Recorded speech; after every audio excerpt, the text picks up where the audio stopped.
You might be wondering when the best time is to switch from either your multi-owner LLC, which is taxed as a partnership, or just your general partnership. You might be wondering when would be the best time for you to maybe think about converting that multi-owner LLC or general partnership into an S corporation. And there's really a lot that goes into that. But before you even go down that rabbit hole, right, of determining, oh, when's the best time to switch to S corporation status to saving taxes, before you even go down that rabbit hole, let me just bring up a benefit of having your business be a partnership versus an S corporation. And what this comes down to is basically owner distributions. Okay. Um, and the biggest thing that I'm just going to bring up is an advantage of a partnership over that of an S corporation in terms of owners taking money out of the business. Okay, so there's two advantages that a partnership has in terms of owner pay over that of an S corporation. One thing is that the owners don't have to pay themselves on a W-2, and in a partnership or a multi-owner LLC, which is taxed as a partnership, the owners will never pay themselves on a W-2, right? All you do is take owner distributions. So that's obviously one advantage of having just a partnership versus that of an S corporation, is you don't have to go through the hassle of putting yourself as the owner slash employee officer compensation, right? And putting that on a W-2 for owner pay as you would for an S corporation. But let's just talk about owner distributions, right? Because owners of S corporations pay themselves on a mix between on their W-2, and then they can also take just owner draws, as you may have heard it called before, from their S corporation.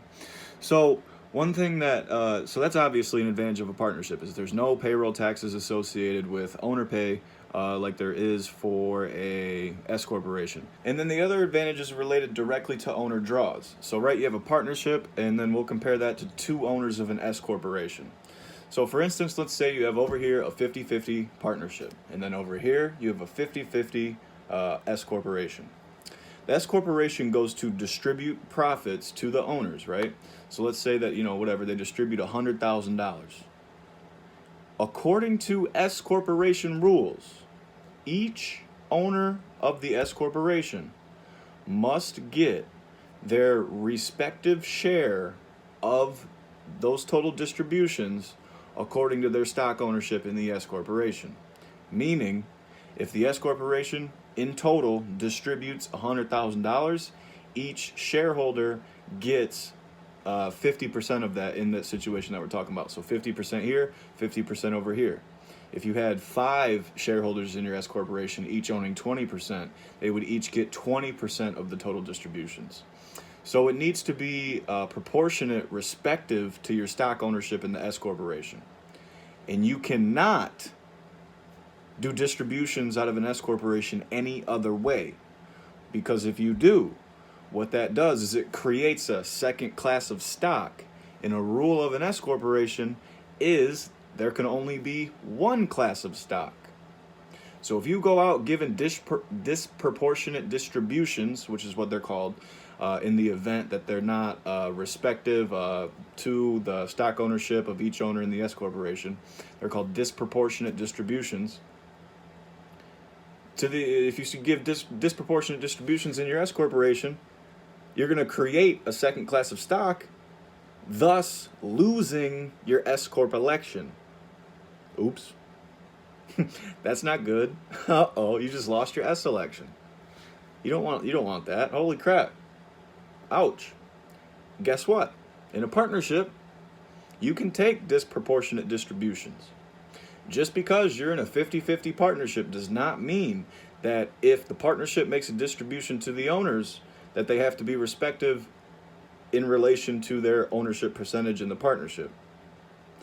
If you have 50-50 partners in a partnership, and the partnership makes total distributions for the year of $100,000,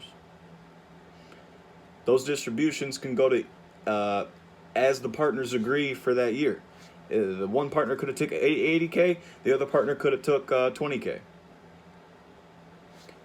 Depending on what it says in their partnership agreement / operating agreement, right? But nonetheless, in a partnership, you have that option. You have that option to be able to take different amounts of distributions regardless of your profit interest in the partnership or your capital interest in the partnership, okay, which is basically your ownership. So that is another advantage of having and remaining a partnership over electing S corporation status. If you have an instance where a really common partnership's a husband and a wife, or maybe a grandson and a grandfather, or a parent and a child, and maybe you have a generational pass of wealth going on, right? In which, okay, maybe grandpa or dad or your spouse, for on the other hand, yeah, you listed them, they are listed as an owner, but in terms of maybe work, right, performed for the company, maybe you're the one who's doing all the work, right? And they're not doing anything. But maybe say that you guys own it, you're 75, they're 25. Under an S corporation, if you distribute profits, they have to get 25% of the distribution. But they're not doing any work, maybe. You've seen how, but in a partnership, you could be the one who takes all of the distributions from the partnership. They could get zero, depending on, however, it's stated in the partnership agreement or the operating agreement. And in absent of any agreement like that, however you guys, the partners, determine to distribute the profits for the year. Under S corporation rules, you have the burden of allocating distributions and distributing cash according to the share ownership percentage in the S corporation. So, think about that as you work your way through determining whether or not you want to elect S corporation status. Do you have an owner in your business currently in which you have a situation where you want to make distributions unequally, so to speak, irrespective of your ownership in the business? So something to think about: partnerships versus S corps.